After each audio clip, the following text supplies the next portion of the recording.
There we go. Going live. This time I got the music fixed. Last time it was weird. I couldn't, I had the mic set up wrong or something in restarting the machine.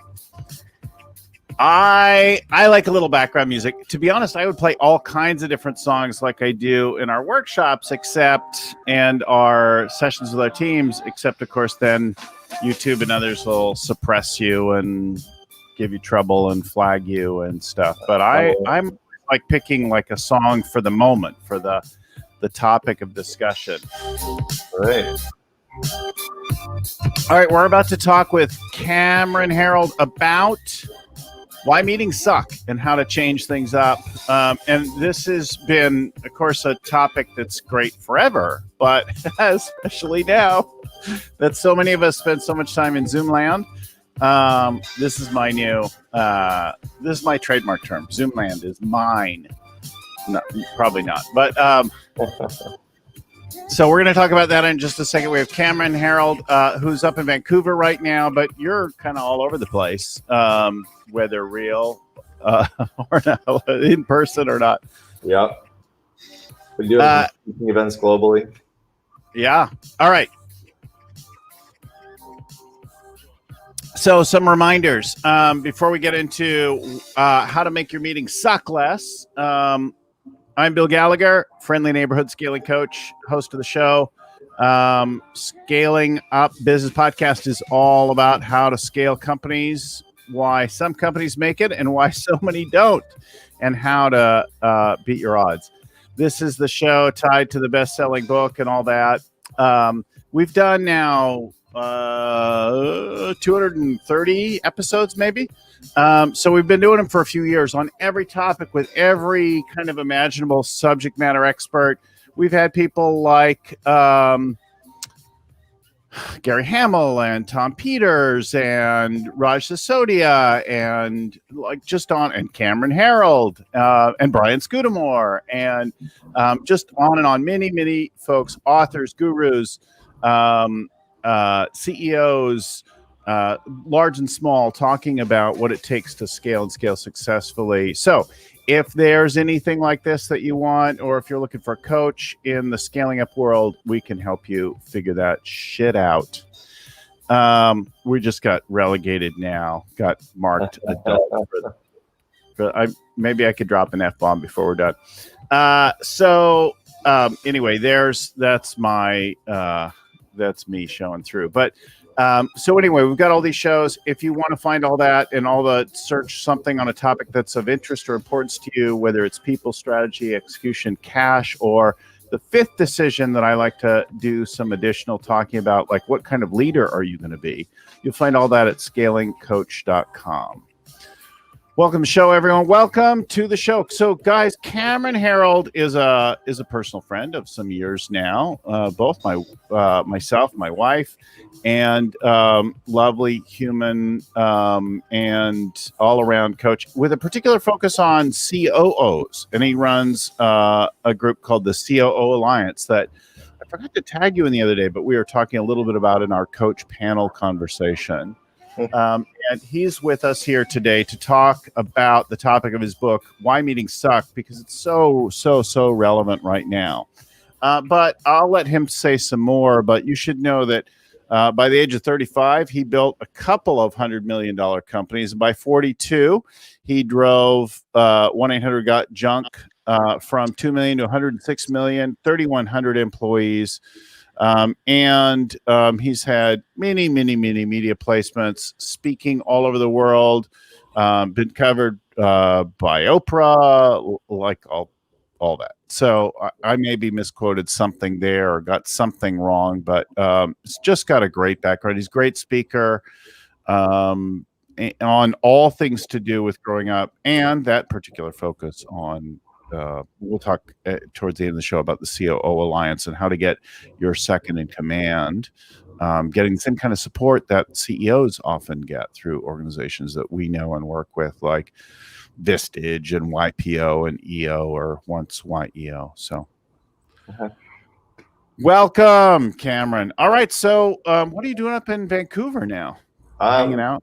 Living here, living part-time in Vancouver, part-time in Scottsdale, still going back and forth. I love that you mentioned YEO. I said that to somebody the other day, and they said, there's never been a YEO. I'm like, yeah, there was. There used to be. We used to get kicked out at 40. Yes, which is actually, I left the organization for a couple of years.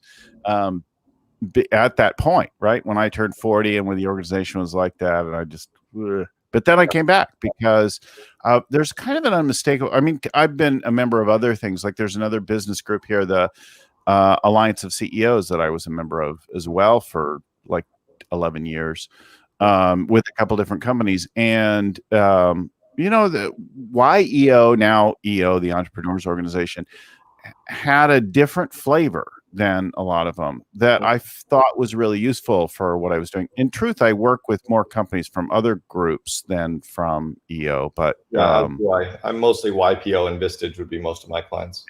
Yeah. It's interesting. I think it's an area that most entrepreneurs don't even know that these groups, these mastermind groups, even exist. You think that there's probably 5% of the entrepreneurs or CEOs even know that these groups exist. We think everyone knows of EO and YPO and Vistage. The reality is they really don't. They're often flying very blind, and I think there's a huge opportunity for CEOs to invest in themselves and plug themselves into a group that's outside of their industry. So if you're a plumbing company, don't join just the plumbing association. Get into Vistage, right? And that was why I even started the COO Alliance, was just a network to grow your second in command too. But we can talk about that at the end. One of the I worked for a big telecom company early in my career, and one of the big breakthroughs I had came from reading an article. I want to say it was in Brand Week magazine about something Subway Sandwiches was doing, and I'm like, oh, I could use that in the phone business. And just a little clever marketing / research / communication thing. And I'm like, and that was huge in terms of what I was, but because it wasn't what everybody else in the industry was doing. Yeah, right? I call it ideas having sex, that you take one idea from one CEO, another idea from another CEO, and it kind of pops into something that works for your industry. I'm actually a member of 4 different mastermind groups. I'm in the Genius Network. I go to War Room. I go to the main TED conference, part of Baby Bathwater. I was in Strategic Coach for 7 years. I'm really plugged in and investing in myself in those areas just for that reason. Yes. I was talking to another one that I've done some stuff with, the Maverick group, yesterday, and they're like, "Why aren't you a Maverick yet?" And I'm like, "I would love you guys." I played with them a little bit last year, and I'm like, I feel a little tapped out with how many more groups I can join for the next little bit anyway. But I probably will join them in a year. Yannick Silver, the founder of Maverick, was one of my very first coaching clients, and I've been to 2 Camp Mavericks and his old underground events. Another great group. Yes, lots of really great things, and I think there's no a great place to come from with this, in my view. We're going to get to the topic of the meeting just a second, but is this notion of abundance of time, abundance of resource. If you approach life and your challenges and circumstance from the opportunities to play and to engage, I think you end up in a very different place than it's like, I've only got so much brain space and time and energy and that kind of thing. Well, so whenever I go to any of these events, I always walk in with 3 things that I have to get done. I go in, the first one is 3 people that I want to meet from the group that I don't know yet. The second one is 3 people that will be at the event that I know, who I'd like to spend more time talking to and build a deeper relationship with. And then the third is 3 things that I'm thinking about or working on in my business that I'm going to ask everybody about. So I'm going in with a lot of intention. And that's true if I go to TED or if I go to Genius Network. I'm very much showing up with intention. I don't really think about the randomness. There's going to be lots of random things come up too, but if I come out with those 3 things getting covered, I'm in good shape. So say what they are again. Yeah, the first one is 3 people that I want to meet in the group that I don't know yet. The second one is 3 people that I do know who are going to be there that I want to build a better relationship with. So I might sit and have lunch with them or go for a drink or sit and have an in-depth discussion. And then the third is 3 parts of my business that I'm thinking about that I really want to pick their brain on and see if I can extract ideas from them on how I can grow. Yes. It's interesting you say that, and where you lead with that from personally. Do you use the Gallup Strengths tools at all? I don't know. Yeah. I know. So So Gallup Strengths Finder will take your 34 talent themes, and then when looking at as a leader, they'll break them into 4 groups. And it's execution, it's influence, and relationship building management, and then strategy. And like DISC or Myers-Briggs or other kinds of things, you may notice that you are a little dominant in one or two and weaker in a couple. And I am all about influence and strategy, but weak in the relationship category. And your first 2 are structural kinds of practices that I will definitely use from here out. I wouldn't have ever guessed that about you. I would have thought you were stronger in the relationship area than I am. Because I'm no, for real, because every time I meet you, you're gregarious, you're outgoing, I'm immediately attracted to and talk to you. It's like it's easy to have those conversations. You're a guy that I think about, hey, come and join us for dinners. Like it's a very easy discussion. So yeah. In fact, didn't I drag you out to the French Laundry one night for dinner? Fabulous. Yeah. Wait. I have because you're a good guy. Here you go. This is a little memento here. The clothespin on the menu. Just one of a couple of good knickknacks around the office. So I'm actually pretty introverted, like many public speakers. Very comfortable when I have a specific role to go talk about and that kind of thing. Just being part of the group, like I'm a little uncomfortable. That's me. Yeah. Do you know that's true, by the way, of most speakers. Most speakers would rather stand on a stage than show up at a cocktail party of 15 people they don't know. So the night before the speaking event is a great time to reach out to speakers. Let's say that the speaker is speaking tomorrow at your conference, drop them a text or a LinkedIn message or something and say, hey, I'm not sure what you're doing the night before your event. Do you want to grab a bite? They're going to say yes, because otherwise they're sitting in their hotel by themselves. And it's amazing the amount of really big high name speakers I've met just by offering to go for dinner with them. Yeah. That's so great. And I think that I remember a guy who blanking on his name right now.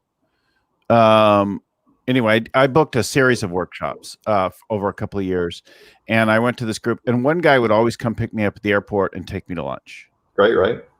Right. And he got a couple hours of my time and attention, and I sort of enjoyed, it made it nicer, but he got a ton of free coaching out of it. I've got a mutual friend of ours who offered to run my marathon with me, to pace me to my marathon time. And we're in the middle of the marathon. I'm like, it's so good that you're doing this. He goes, dude, I get 4 hours of free coaching from you. And it was Chris Kaplan. Chris ran my marathon. He's like, I get to hang out with you for 4 hours. He goes, I'll run a marathon with you whenever you want. I'm like, God, you're so smart. Yeah, he's smart in that regard. So thinking about that, that's kind of how, and you see different people. Like I became friends with Tom Peters because I saw him at a mixer, and I knew that I'd go talk to him for a second. So I just said something, and I think that I interview for that relationship, and I have one. There's probably a few things that I will say and ask, but one in particular, Lucy will smile. She's in the background watching and managing us. But I ask, what does it look like when you leave a party? And describe it for me. And I know that there's a striking difference between how I leave a party and how my wife leaves a party, right? And Lori as well. But yeah. Lori says, okay, it's time to go, kind of to you reluctantly if she's talking to us. And then she goes around to all the other people who are friends that she's talked to tonight and says goodbye to each of them in turn, and then proceeds to end up having another little conversation with each. So it takes a good hour to leave a party or gathering of some kind. Yeah. And in truth, she really doesn't want to leave. She would just stay until the last few people are there and have one more drink and then go to the after party or the next thing or whatever. It'll never stop. She's so sustained by that interaction, which of course, creates some issues for us. Sometimes when I want to go and she wants to stay and that. But that's a useful thing. So I will just ask, what does it look like? And I know that person will manage the relationships differently. And I will tend to, I value them and I am there for other people, but differently. And I will kind of take them for granted. I will assume them. Oh, wow. I'm very similar to Lori that I'm always one of the last ones to go, and I'm always feeling bad. I've spoken at the EMP program that EO and MIT hold. I've spoken there 14 out of the last 16 years. And Yeah. every time I'm leaving the EMP program, I almost feel like my heart's being ripped out because I've built these relationships with these people, and now I don't know if I'm going to see them again. And I always feel bad. It's a really weird feeling that I have. Yeah. Yeah. I could be, well, it depends on the group. Sometimes if I'm not connecting, but I usually find I connect with small groups, one or two people. I'll find myself talking to you or somebody else to the exclusion of everyone else. I've learned things like to go in and to say hi and wave to people and to engage and that kind of thing. But my sort of normal comfort is to find one or two people that I want to talk to in depth and then kind of just stay there. Well, and you stay very present in your conversations too, so that makes sense. Yeah. So let's eventually get to our topic of why meetings suck. We all know this. I mentioned at the beginning how I worked for a big telecom company, and for a while in kind of my last role there, I had like this leather bound notepad, and I would walk from meeting room to meeting room all day long, and I would just have one meeting after another. And they did some work on investing in some meeting discipline and meeting practices to try to upgrade that, because there were a lot of us that walked around the corporate office like that.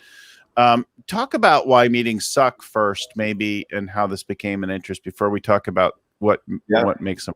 Yeah. So this actually was prompted because of a company that I was coaching. I was coaching a group out of Florida called Blue Grace Logistics, and I'd taken them from about 45 employees up to about 400 over 4 years that I've been coaching them. They're now at about 700. And I was talking with the CEO, Bobby, and Bobby said something. I'm like, so what's bugging you right now? And he goes, all my employees complain about our meetings. He goes, our meetings suck. I said, well, have you ever trained your managers on how to run a meeting? He said, no.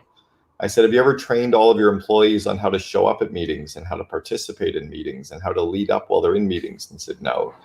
I said, well, then meetings don't suck. You suck at running meetings. And he laughed. And I said, it's kind of like a kid going off to play Little League baseball. If you didn't teach the kid how to hold the glove and how to throw the ball and how to catch a ball and how to swing a bat, the kid would come home from baseball the first night and say, baseball sucks. And the reality is, no, Johnny, you suck at baseball. So that was the impetus for the book. And then I worked with a group called Scribe, and they've helped me with 3 of my 5 books now. And they helped me structure the book so that the first third of the book is how to run meetings. The second third of the book is how to show up and participate and attend meetings. And the last third of the book is what meetings you need for your meeting rhythms to really scale a high growth, high culture company. So that was the purpose for it. And there really hadn't been a book out there. Death by Meetings talked about stuff, but it didn't give us the structure. And then we had Traction talked about a level 10 meeting. And I know there's stuff in Scaling Up and Rockefeller Habits about things like daily huddles, but there's never been anything around all the principles of meetings. So that's why I wrote it that way. It's really great. So we've seen this a bunch. And even when we start working with companies and we go to implement, usually the one I implement first is not a weekly meeting or some equivalent to a level 10. I will work on the daily huddle first. And when taking over from somebody who's upgrading from Traction and moving to the next level with Scaling Up, I will go to work on the daily huddle, and it can be like remarkable.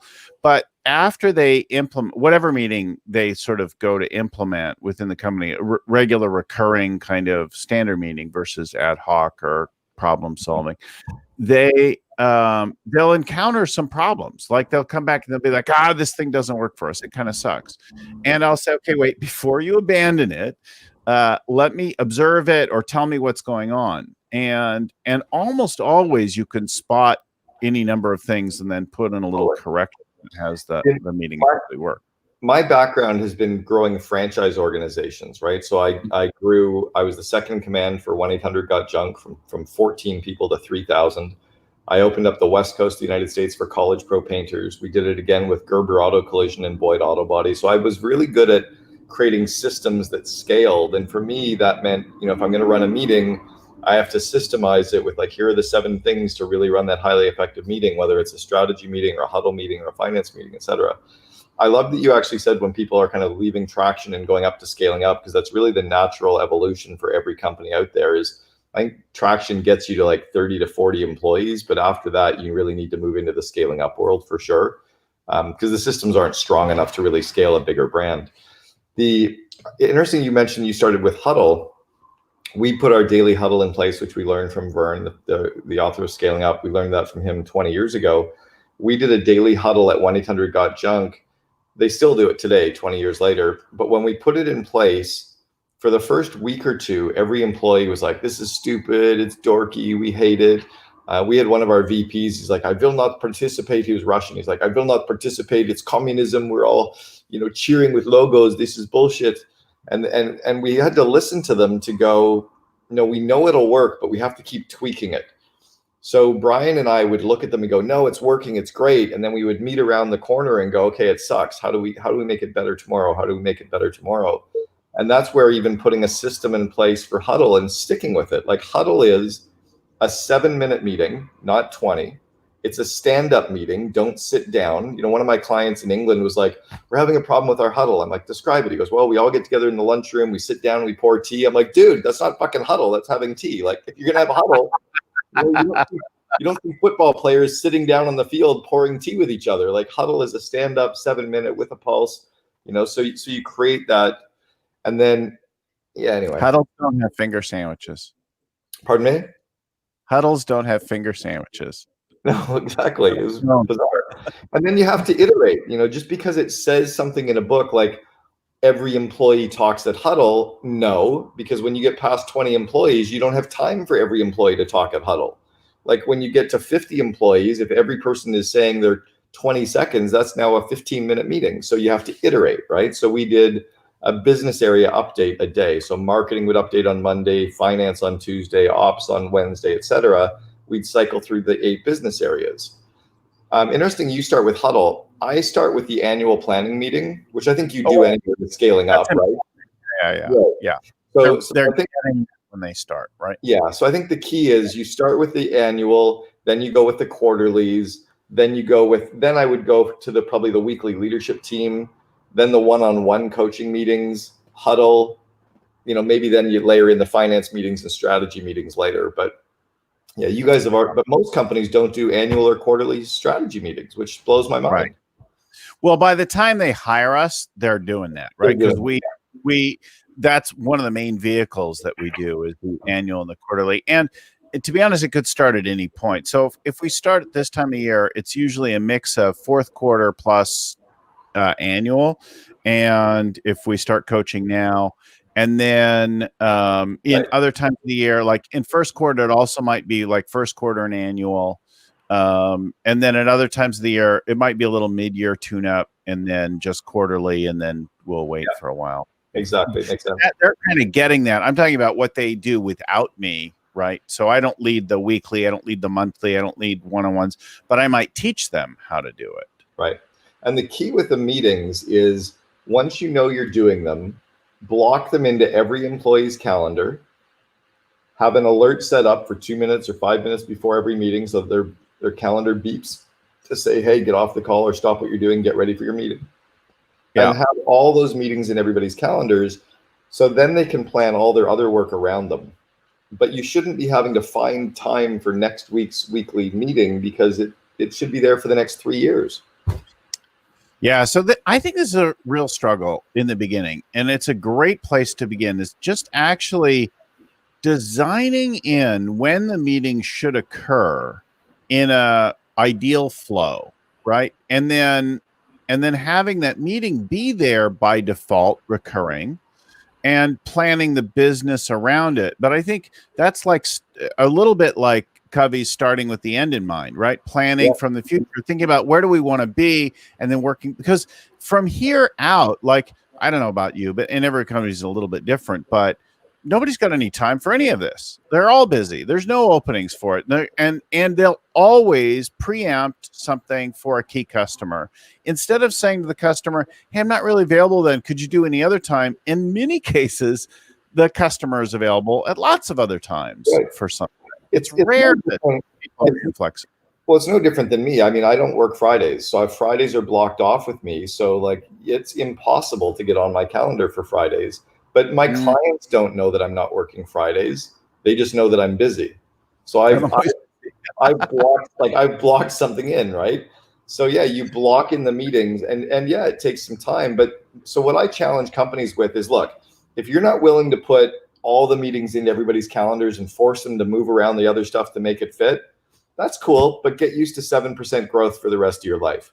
But if you really want to grow, like we grew 1-800-GOT-JUNK 6 consecutive years of 100% revenue growth, 6 years in a row, without debt, right? We gave out no equity, we had no debt.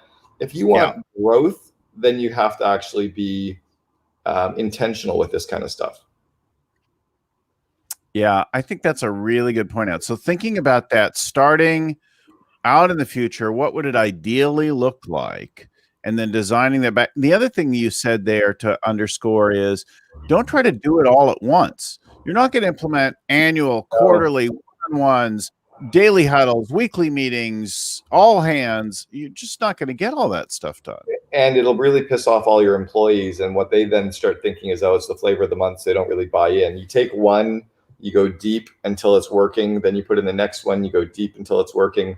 I even work with training my employees on one skill area per quarter. So as an example, let's say that fourth quarter, everyone decides that they want to train all their employees on meetings. So month 1, October, buy everybody the book Meetings Suck. Every employee, $15 a book. Every employee reads the book Meetings Suck. And then in the last week of the quarter, they do a 5-minute book report over lunch, what they learned from the book. In November, find 2 videos online about running effective meetings and show them those videos. And then at the end of that month, have them talk about what they learned in the videos. In December, find a consultant, some local consultant, pay them $2,000 or $1,000, whatever, to come in and run a half-day session on running highly effective meetings. So now they've read stuff, they've watched stuff, they've participated in little workshops. You've really covered meetings well for the quarter. First quarter, let's do it with interviewing. Let's have everybody read the book Who. Let's have everybody watch, you know what I mean? So I'm very intentional about everything. Yeah. Yeah. I think that's a really useful thing. The phased introduction, figure out what's working, make sure it's working before you move on to the next thing. Then you don't end up with that rejection and flavor of the month thing. You know, there's a term that an old coach taught me that I love. He said, you know, CEOs like you go off to workshops and you learn things, you come back, you bring it, and they all know it and they see it coming after a while. They know you.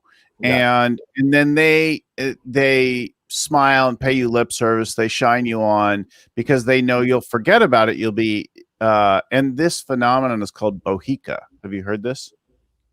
I have, and I don't remember the term now. It's bend over, here it comes again. Here comes again, right? Yeah. Which is really crass and crude. But the idea is they're just sort of waiting for your nonsense to show up, and they're going to humor you, and because they know many times you'll forget about it, right? And then move on. All the entrepreneurs doing is clearing their hard drive. They're getting all the ideas out of their hard drive so they have room for other ideas, but that doesn't mean those ideas are going to stick. So the only way that these systems stick is to be very intentional, like you said, and kind of work through it for a month to a quarter, and then layer it on and layer it on. Yeah. 100%. So, so that's the first one, like get it scheduled out and introduce them slowly, right? What's next? The next one is to give people the clarity on why we're doing this system or why we're doing this meeting. So they understand the kind of core purpose for the meetings themselves. Every meeting is different, right? You have a daily huddle, which is to keep people on the same page. You have a leadership team meeting, which is to keep the leadership team on the same page of strategy. You have your finance meeting, which is to review financials. You have your strategy meeting, which is just to talk about stuff 6 months or 12 months out on the calendar. So like every meeting has to have a clear purpose. And then you give them the kind of the basics on running highly effective meetings. So every meeting starts exactly on time. Every meeting finishes 5 minutes early. So you have time to walk down the hall and talk to your assistant, get a cup of coffee and start on time, etc. You give them the basic rules. Those are the starting points. I think so. when I was in corporate land, right, they taught us purpose, agenda, limits. So the purpose is the first thing you talk to, the why of the meeting. And I think some people have trouble articulating, but I'll usually say, what's the outcome? So what do we want to walk out of this meeting? That's the purpose of the meeting. Yeah, so I say purpose, a maximum of 3 outcomes, and then no agenda, no attenda. If you don't tell me the agenda with the purpose and outcomes when you're booking me, I'm going to say maybe. I don't know what, like, you need to tell me why we're running the meeting and what we're covering in what order and how many minutes on each agenda item for me to say yes to my time. Awesome. So that agenda gives you an idea of the flow of how we're going to get to that end point that fulfills the purpose, right? Also creates a plan. And it also shows people, hey, I know I'm requesting you for the meeting, but when you see the agenda, if you don't think you can fit into this or it makes sense for you to participate, that's probably because you have other higher priority projects to work on. Go work on those. Like, we don't need everybody here just because we thought we wanted to be there. Like, if you see the agenda, and we had a meeting one time, and one of the things on the agenda was they were planning a Christmas party, and our VP of IT was pissed off. He leaves. He's like, I don't even understand. I'm Jewish. Like, what was I doing in there planning a Christmas party? I'm like, I don't even understand how you got into a meeting that was planning a Christmas party. He goes, well, there's no agenda. Like, broken system, right? Mm-hmm. Because if he'd seen that on the agenda, he wouldn't have showed up for that part. He might have stayed for the first 2 points and then left for the last 2 points that didn't really need his time. Yeah. And I think that then it also then implies stuff. So the limits was about time and boundaries and things like that. We're not getting into this. We're not doing that. Like that world of that, I think makes a real difference, right? Yeah. And the other part that you mentioned earlier was like, how do you get these things to stick, is just realizing that you have to stay very intentional with it. Like, we worked hard on Huddle for probably 2 months, where every day we were debriefing on how Huddle just sucked and how we can tweak it. You know, nobody's showing up with good news. So we'd have to go and get people to show up with good news. We'd be like, hey, Bill, can you read something at Huddle today on good news? Hey, Fred, can you bring something in from IT on good news? Like, we had to seed it. You know, we had to keep the energy level up. We really had to work at it until all of a sudden it was like a flywheel. That Huddle flywheel started to go, and now they've run daily Huddle. I think it's been 19 years straight at 1-800-GOT-JUNK. They've run daily Huddle. So, but it took time to get that flywheel to go. What I notice in what you're saying is that there's thoughtful tweaking and iteration on the business practice. And I think that while we might thoughtfully tweak and iterate on a core aspect of our product or service, we don't necessarily do that on some of these business practices. So we'll go and we'll be like, we tried dashboards and that didn't work. And like, okay, like, how would you make such a snap judgment? Do you understand the intention, the structure? Have you thought about that? Have you studied that? Have you like taken it apart and figured out what part it didn't work? I had somebody tell me that once, and they're like, well, none of these numbers even matter. I'm like, okay, let's go through them one by one. And we went through and we erased like 3/4 of them. Like, but we were left with 4 that really did matter. Well, it's like your car dashboard. When you look at your dashboard on your car, you've only got a certain number of gauges or dials there. And the most important one, the speed, is really huge and it's right in the middle. And then you got the little gas one is really tiny over to the right. But when it gets below a quarter tank, it lights up. It goes, hey, mother, you're almost out of gas. Like, dashboards work, but you have to think about, what are we measuring? What are we going to do with that information? How often do we need to measure it? Where should it be on the dashboard, et cetera, right? But again, most people, entrepreneurs are very guilty of this. Entrepreneurial CEOs, more than the professional hired gun CEOs, entrepreneurial CEOs tend to understand the idea. So they say, we need dashboards, but they don't know how to put them in place. So then they say dashboards failed. No, you just knew that you needed a dashboard, but you didn't really know how to build them or how to create them or what to measure or how to implement them or what, like, so you moved too quickly and you dumped the idea into the laps of some bewildered person who didn't have a coach or a mentor or, you know, even a group. Like, again, the COO Alliance, we're actually spending a full day talking about dashboards and reporting at our in-person event in November. CEOs would lose their minds having to spend 8 hours talking about dashboards, but the COOs want to. So then they'll go back to their businesses with more information on how to put in place the system that the CEO wants to put in place. And that tends to be a lot of the broken links is the entrepreneurs have the ideas, but they don't know how to do it. The COOs tend to know how to do it. So you need to get them trained so that they put it deep into the system. And the entrepreneur needs to stop giving them so many random ideas and then later getting frustrated that the ideas didn't work. You're kind of putting them in place at the wrong time, right? You have to build a home. You put the foundation in, then you put in the walls, then you put in the electrical and the plumbing. The entrepreneur always wants to throw in the cabinets or here's the Wolf stove. It's like, dude, we're still pouring the foundation. You know, I see this a lot of times, and it's funny. It's easy to recognize because I'm it, right? My number one talent theme is ideation. I wake up with ideas. I have ideas and ideas and ideas. Mm-hmm. And when I was CEO, I'd have that idea. I'd come in and I'd talk about it to the first few people I saw when I got in the office. And then I'd have some more ideas later as the day wore on, and I'd share that. But because I control the budget, I sign the checks, I hire and fire, et cetera, right?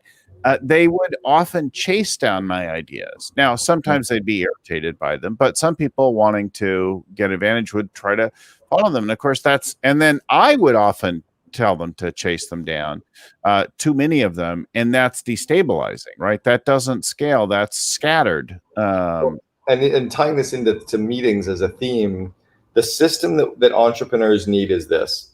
Take your ideas out of your head, put them onto a list.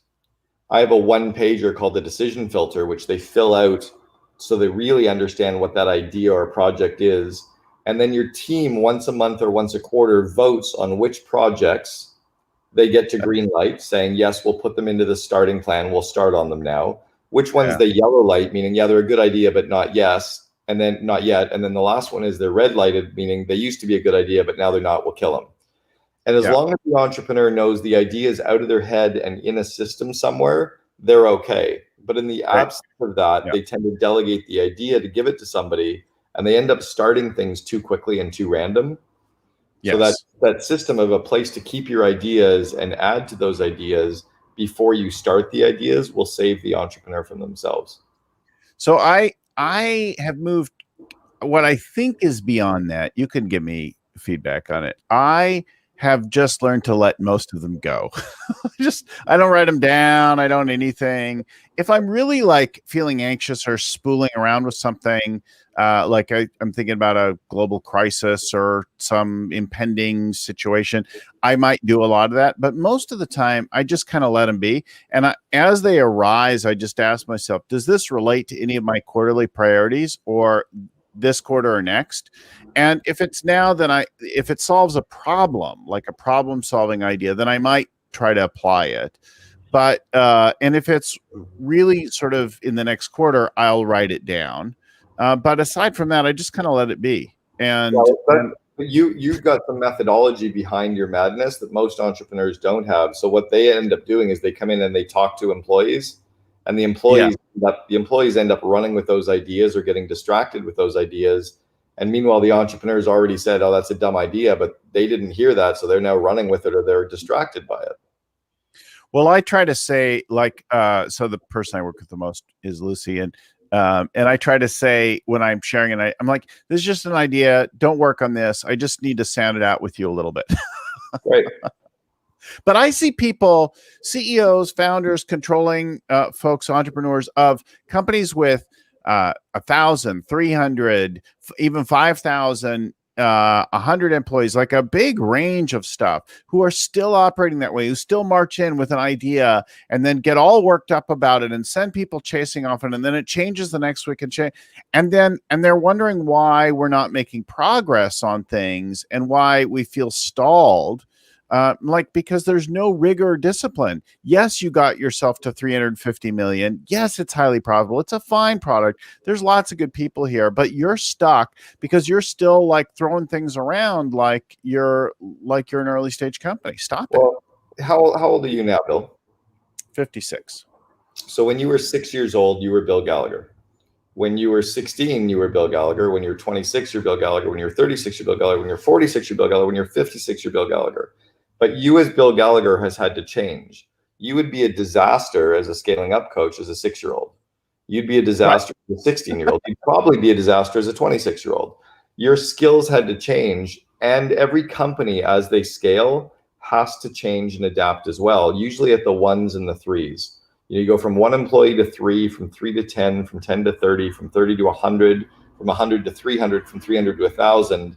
The companies really need to iterate in the way that they operate, especially in the areas of meetings.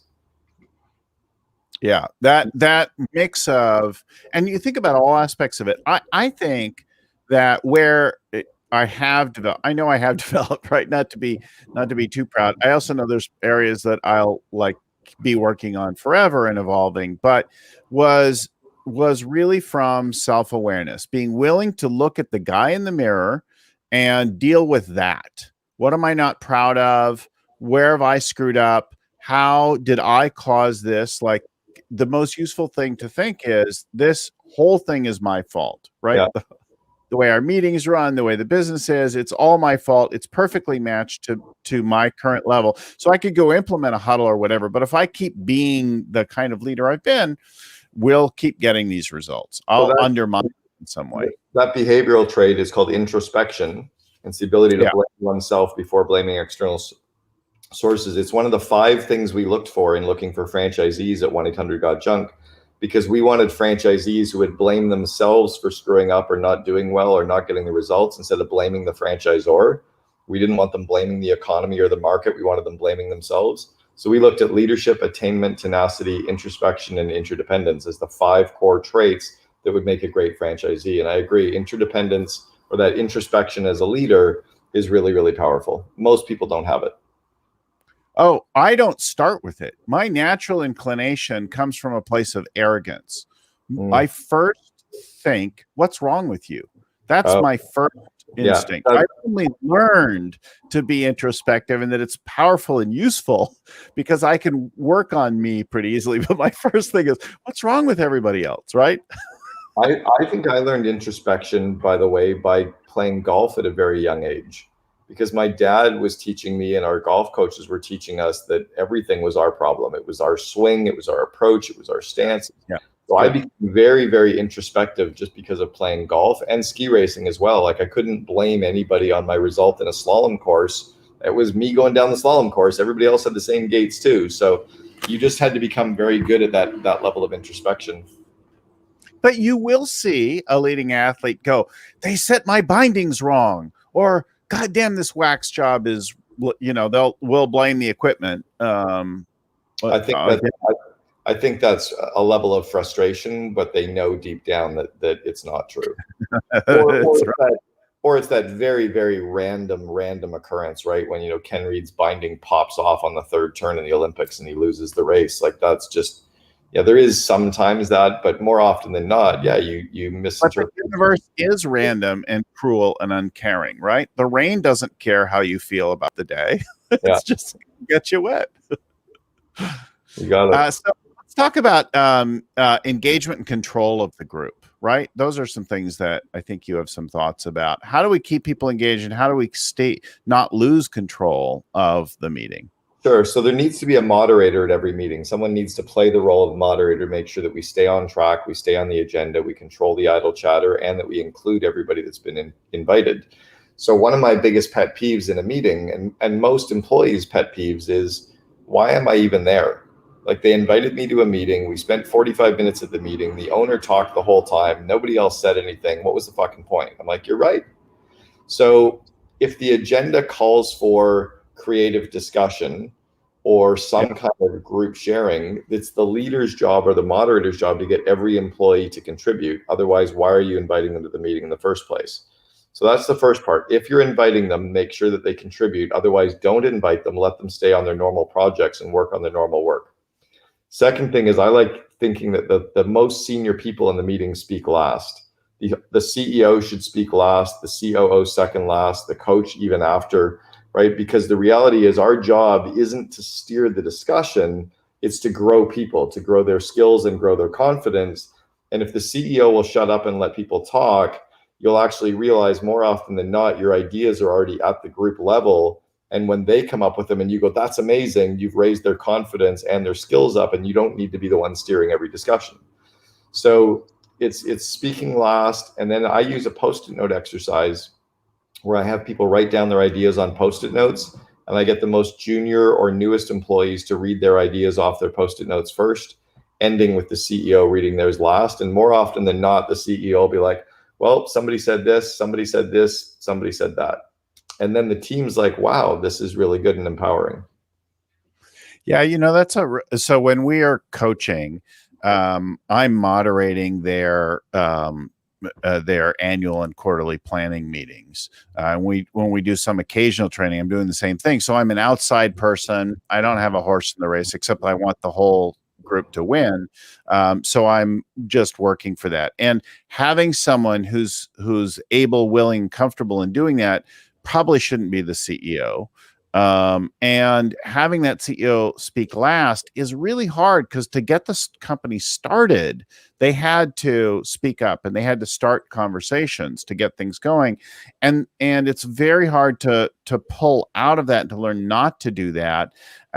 But if you design the agenda that way, and if they begin to train that, it makes the team stronger. The work gets done. They don't have to push everything. They can see and out of the team. They have to grow as a leader, and the company has to grow as it matures. No different than kids do. When I was 13 years old, it was easy being a kid because my mom made all my food for me. Well, now my mom doesn't make my food for me. My mom's dead, and I have to make all my food and my kids' food. Like, I had to learn how to make food and grocery shop. So the entrepreneur needs to become more of a professionally managed CEO while not losing their culture, but they can't run the company the way they've always run it. Yeah. And I believe now as well that the org chart is upside down. The org chart should be the CEO at the bottom, supporting the VPs, supporting the managers, supporting the employees, supporting the customers, with everyone seeing the vivid vision of what we're building, and you build inside your core purpose and your core values. And if the CEO can recognize they're at the bottom of the org chart supporting everybody, it allows them to shut up a little bit. And then the second part is the core role of a leader is to grow people. And all of our people are climbing up two ladders. One foot is on the skills ladder. The other foot is on the confidence ladder. Both ladders are right beside each other. So imagine climbing up two ladders. If somebody's shaking your confidence, you're certainly not moving your other foot up the skills ladder. And if your skills aren't getting better, you're not going up the confidence ladder. So when the CEO keeps talking and keeps speaking and keeps sharing, he's not growing the skills or the confidence of his employees. And the more he can grow both of those, or she can grow both of those, the faster the company scales. Yeah, it's a useful insight to get. Notice where you're, as a CEO or as any level of leader, are leading and dominating too much of the airtime, and not then developing people, right? Because you are filling the space of that.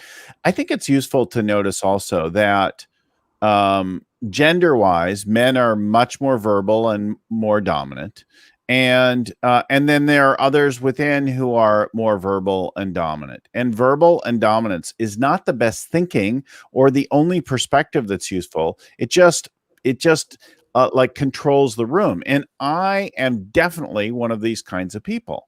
But when I've learned to take an agenda and solicit every other opinion and use Post-it notes for the people that even don't want to speak, that aren't comfortable speaking, that gets the diverse perspective, gets everyone heard, gets the ideas out there.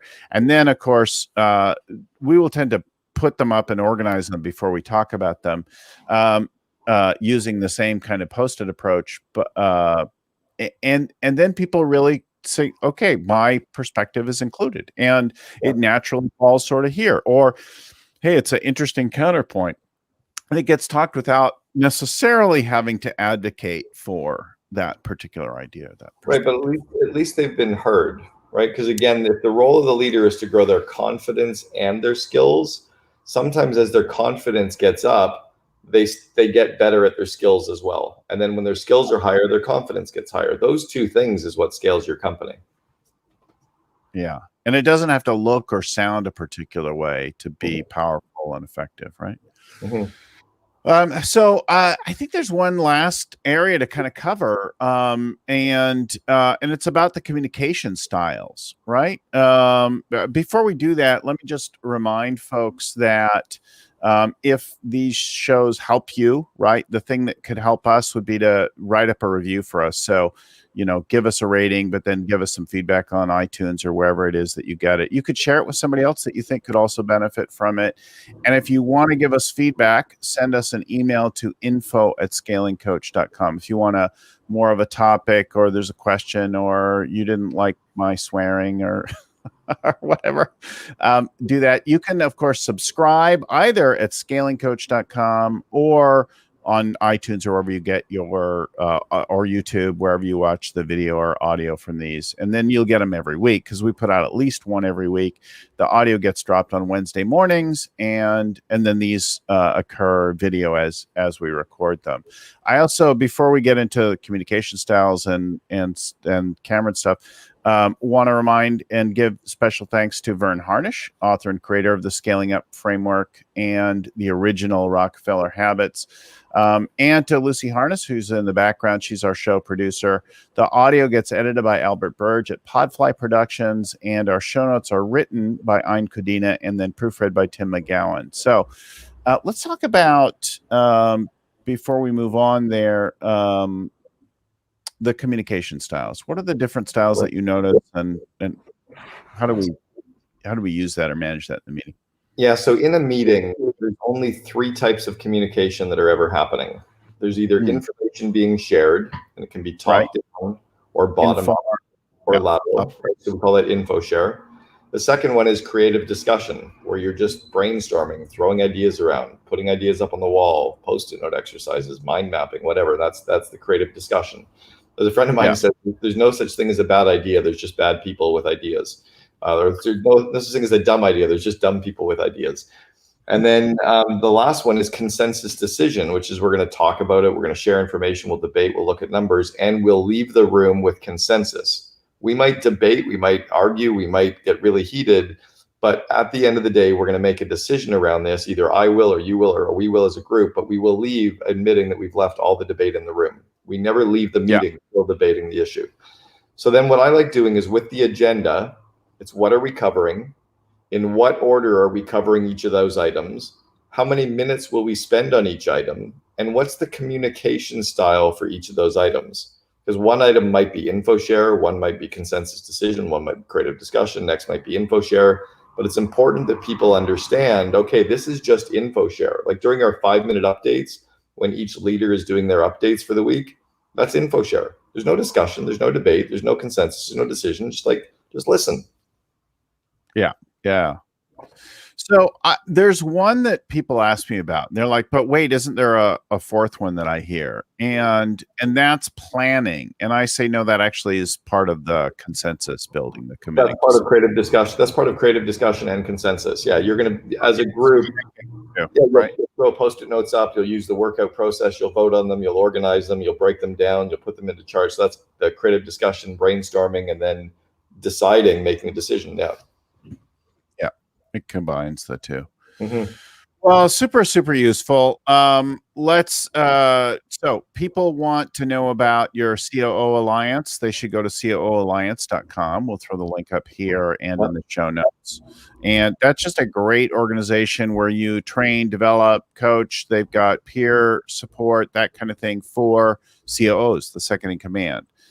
Really critical, useful kind of thing. And you do a top-notch job running that. So send your second in command, or if you are second in command, go find out about it. Tell Cameron you heard about it here with us. And we just signed our biggest member company so far with true revenue of $1.7 billion in revenue. Nice. I'll let our listeners know here who it is. It's the American Association of Retired People, AARP. It's their second in command. And that's real revenue of $1.7 billion. So that when we've got members anywhere between 5 million, our biggest before was around 700 million. So we just doubled that on size. Nice. Congrats. And then, of course, all of Cameron's books and speaking and other kinds of information at CameronHerald.com. And of course, you can find the book at on Amazon. Yeah, right. Sorry, say the title again. Meetings suck. Meetings suck. It's funny, I spaced the title. If you need a coach or anything like that, please let us know. And we're happy. There's 200 coaches in the scaling up world. I'm happy to help you find one that is a personality fit for you in your time zone or whatever is most important for you in getting help scaling and growing and running your business well and leveling up your leadership. Cameron, thanks so much for joining us on the show today and talking and like that kind of thing. It's great to connect. Hey, Bill, you're welcome. Thanks so much for having me. I really appreciate it. And thanks for all the setup. Yes. And we need a dinner or something. We need to be in the same city again sometime soon. So next time I'm down in the Bay Area, I'll let you know. Awesome. Talk to you later. Bye, everyone. See you again next week.